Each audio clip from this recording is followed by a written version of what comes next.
तो चलिए आगे बढ़ते हैं इस वीडियो के टॉपिक के ऊपर। इसके पहले भी कुछ वीडियोस मैं पब्लिश कर चुका हूँ। वो वीडियोस अगर अब तक आपने नहीं देखे तो आप चाहिए तो हमारे चैनल के वीडियो सेक्शन में जाकर उन वीडियोस को देख सकते हो। तो देखिए, कल रात को एक बहुत ही बड़ी अपडेट यहाँ पर आती हुई हमको देखने को मिल रही है और ये पूरी की पूरी अपडेट एक ही बहुत ही बड़ी इंडस्ट्री के बारे में निकल कर आ रही है, जो पिछले कई सालों से काफ़ी बड़ा अंडर परफॉर्मर इंडस्ट्री बना हुआ है। एक्चुअली यहाँ पर यूनियन कैबिनेट की तरफ से एक बहुत ही बड़ा अप्रूवल आ चुका है 3 केमिकल पार्क्स के लिए। अब देखिए, ये बात थोड़ी समझना काफ़ी ज़रूरी है बिकॉज बहुत लोग ये पार्क सुन के कुछ ज़्यादा ही अलग डायरेक्शन में जा सकते हैं। अब ये एक्चुअली न्यूज़ है क्या, ये खबर है क्या, इसको ज़रा सिंपल वे में समझने की कोशिश करेंगे। तो देखिए, यूनियन कैबिनेट ने अप्रूव कल के दिन कर दिया है एक नया स्कीम, और इस स्कीम का नाम है भव्य रसायन स्कीम। ठीक है, तो ये स्कीम एक्चुअली अब पूरी तरीके से ऑफिशियल तरीके से अप्रूव हो चुका है और इस स्कीम का पूरा जो टोटल साइज़ है वो 3030 करोड़ का यहाँ पर अभी के टाइम बताया जा रहा है। अब इस स्कीम के अंतर्गत सरकार प्लान कर रही है डेवलप करने का 3 डेडिकेटेड केमिकल पार्क्स हमारे देश में।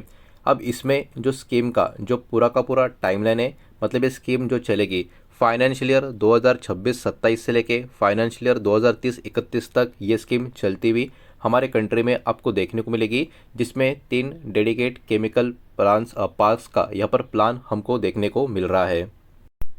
अब देखिए, इसका फंडिंग स्ट्रक्चर भी अपने आप में काफ़ी ज़रूरी है समझना, बिकॉज यहाँ पर बहुत ज़्यादा कन्फ्यूजन लोगों को होता हुआ नज़र आ सकता है। अब इसमें क्या होगा, सेंट्रल गवर्नमेंट यहाँ पर प्रोवाइड करेगी अप टू 1000 करोड़ हर एक केमिकल पार्क के लिए। ये सेंट्रल गवर्नमेंट की तरफ से होगा, लेकिन इसके साथ साथ स्टेट गवर्नमेंट का भी पार्टिसिपेशन यहाँ पर होना चाहिए। ये भी इस पर्टिकुलर रिपोर्ट में आपको नज़र आएगा। हर एक स्टेट गवर्नमेंट कहीं ना कहीं कंट्रीब्यूट करनी चाहिए एटलीस्ट 500 करोड़ का अमाउंट। तो ये पर्टिकुलर चीज़ भी यहाँ पर मेंशन की गई है और यहाँ पर एक बात क्लियर हो जाती है कि सेंट्रल गवर्नमेंट यहाँ पर करेगा 1000 करोड़ और हर एक राज्य का कम से कम 500 करोड़ का कॉन्ट्रीब्यूशन होना चाहिए, और जो बचा हुआ इन्वेस्टमेंट होगा वो बाकी के जो स्टेक होल्डर्स होंगे उनके थ्रू आता हुआ नजर आएगा। यानी एक इक्वल कहना गलत होगा, लेकिन एक कहीं ना कहीं बहुत लोगों का कॉन्ट्रीब्यूशन के साथ ये वाला प्रोजेक्ट रन किया जाएगा। ये बात हमको कहीं ना कहीं यहाँ पर समझ में आ जा रही है। ओवरऑल बात करें क्या क्या इंफ्रास्ट्रक्चर अब यहाँ पर बने जाएंगे, बिकॉज जब पार्क की बात आती है बहुत लोग को कुछ अलग ही पार्क का मतलब एक पर्टिकुलरली इमेज क्रिएट होता है। तो कौन सा इंफ्रास्ट्रक्चर अभी यहाँ पर बनने वाला है, प्लान चल रहा है, ये थोड़ा समझने की कोशिश करते हैं। अब देखिए, ये जो पार्क्स होंगे इनमें बहुत सारे कॉमन फैसिलिटीज़ क्रिएट होंगे, जैसे कि वेस्ट वाटर ट्रीटमेंट का जो प्लांट होता है जिसको हम कॉमन इफ्लुएंट ट्रीटमेंट प्लांट जो बोलते हैं केमिकल की भाषा में, वो वाला प्लांट यहाँ पर आपको देखने को मिलेगा पार्क में। उसके बाद अगर हम बात करें हजार्डस वेस्ट डिस्पोजल फैसिलिटी, इसका भी क्रिएशन होगा। वाटर सप्लाई नेटवर्क का क्रिएशन होगा। स्टीम जनरेशन और उसका डिस्ट्रीब्यूशन नेटवर्क का बात करें, इसका भी यहाँ पर कामकाज होगा। और बाकी के जो भी इंडस्ट्रियल इंफ्रास्ट्रक्चर है उसके बारे में भी यहाँ पर सारी की सारी चीज़ें बिल्ड की जाएगी। तो देखा जाए तो ये अपने आप में काफ़ी बड़े लेवल पे बड़ा दायरे में ये कामकाज होता हुआ हमको नजर आएगा, जो कहीं ना कहीं इंडस्ट्री के लिए अगले कुछ सालों के लिए और लॉन्ग टर्म के लिए और ओवरऑल कंट्री की ग्रोथ के लिए और हर एक स्टेट के लिए भी काफ़ी बड़ी बात यहाँ पर निकल कर आती हुई नज़र आ सकती है। तो ओवरऑल ये खबर अपने आप में काफ़ी बड़ी, काफ़ी ज़बरदस्त यहाँ पर निकल कर आ रही है। अब इस स्कीम का जो पर्पस है, एक पर्पस हमको सबसे पहले समझना होगा। अब देखिए, इसके पीछे का सबसे मेन रीज़न यहाँ पर जो देखने को मिल रहा है, इंफ्रास्ट्रक्चर का कॉस्ट जो केमिकल कंपनियाँ यहाँ पर पे करती है उसमें काफ़ी अच्छा खासा रिडक्शन इस पर्टिकुलर स्कीम की हेल्प से होता हुआ नजर आएगा। मतलब इसमें केमिकल कंपनियों को फ़ायदा कहीं ना कहीं थोड़ा बहुत ही नहीं ज़्यादा भी होता हुआ नजर आ सकता है। डिपेंड है किस तरीके का इंफ्रास्ट्रक्चर का कॉस्ट का यहाँ पर और भी ज़्यादा प्लानिंग होता है, लेकिन जो केमिकल कंपनीज के ऊपर जो अभी के टाइम प्रेशर है इंफ्रा कॉस्ट का, वो कहीं ना कहीं कम होता हुआ देखने को मिलेगा। उसके बाद मैन्युफैक्चरिंग इफिशिएंसी में भी इंप्रूवमेंट देखने को मिलेगी। साथ ही साथ जो क्लस्टर बेस्ड इंडस्ट्रियल डेवलपमेंट है उसको भी यहाँ पर बढ़ावा मिलेगा। मतलब कहीं ना कहीं वही बात है, केमिकल इंडस्ट्री के लिए इसमें बहुत सारी अच्छी बातें हमको देखने को मिल रही है। साथ ही साथ कंपनियों को जो एनवायरमेंटल कॉम्प्लायंस होते हैं उसको भी मीट करने का यहाँ पर मदद मिलेगा। तो ये भी एक बहुत ही पॉजिटिव बात है, बिकॉज ये केमिकल इंडस्ट्री में बहुत ही बड़ा चैलेंज हमेशा से बना हुआ रहता है। साथ ही साथ ग्लोबल कॉम्पिटिटिवनेस है जो इंडियन केमिकल मैन्युफैक्चरिंग कंपनी का, उसमें भी इस डिसीजन के कारण इंप्रूवमेंट आती हुई नजर आएगी। तो कहीं ना कहीं इसके कारण ग्लोबल एक्सेस भी इन कंपनियों को काफ़ी अच्छा खासा मिलता हुआ नजर हमको आ सकता है। अब इसमें कुछ स्पेशल फीचर्स की अगर हम बात करें तो हर एक केमिकल पार्क जो होगा उसके लिए अराउंड 2000 एकड़ का कंटिन्यूअस लैंड यहाँ पर ज़रूरत होगा। ये बात यहाँ पर हमको देखने को मिल रही है। अपस्ट्रीम, डाउनस्ट्रीम और सपोर्टिंग इंडस्ट्री कहीं ना कहीं ऑपरेट कर सकते हैं एक ही लोकेशन से। ये I think one of the best feature इस पर्टिकुलर आप कह सकते हो पूरे के पूरे प्रोजेक्ट का मुझे यहाँ पर नज़र आ रहा है। साथ ही साथ जो इंफ्रास्ट्रक्चर है, शेयर इंफ्रास्ट्रक्चर की बात करें, उसमें कहीं ना कहीं लॉजिस्टिक और यूटिलिटी कॉस्ट में भी रिडक्शन आता हुआ देखने को मिल सकता है।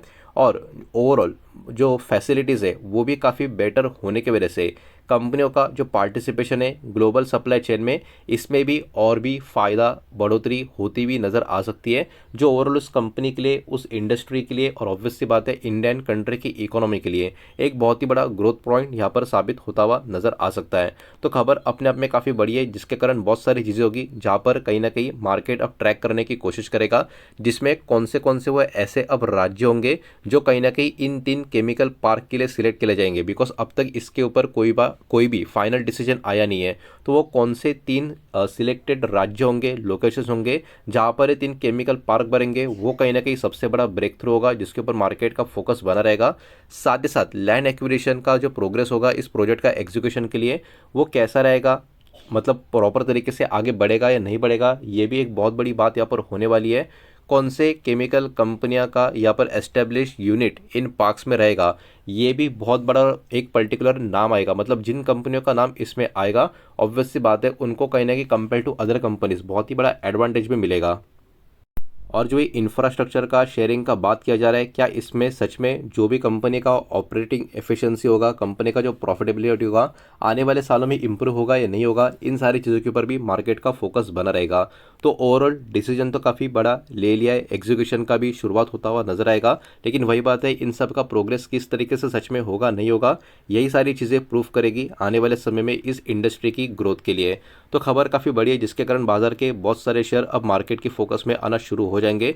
तो वो कौन से शेयर हो सकते हैं, उनके नाम एक एक करके यहाँ पर हम देखेंगे, लेकिन उसके पहले वीडियो को लाइक कर देना, वीडियो को शेयर कर देना। पहली बार चैनल पर आ चुके हो तो चैनल को भी सब्सक्राइब जरूर कर देना। और जो भी कंपनी के नाम, स्टॉक के नाम अभी हम देखने वाले, ये किसी भी तरीके का बाय सेल का रिकमेंडेशन नहीं है, इन्वेस्टमेंट का एडवाइस नहीं है, इस बात को भी यहाँ पर आप ध्यान में रखें। तो सबसे पहले डायरेक्ट बेनिफिशियरीज कंपनी की बात करें जो केमिकल इंडस्ट्री से आपको देखने को मिलेगी, इसमें एसआरएफ लिमिटेड, आरती इंडस्ट्रीज, दीपक नाइट्रेट, नवीन फ्लोराइन, उसके बाद गुजरात फ्लोरोकेमिकल्स, पीआई इंडस्ट्री, तत्वा चिंतन फार्मा, विनाती ऑर्गेनिक्स, गैलेक्सी सर्फेक्टेंट्स और अतुल लिमिटेड, ये वाली कंपनियां कहीं ना कहीं बाजार की सबसे ज़्यादा फोकस में बनी रहेगी।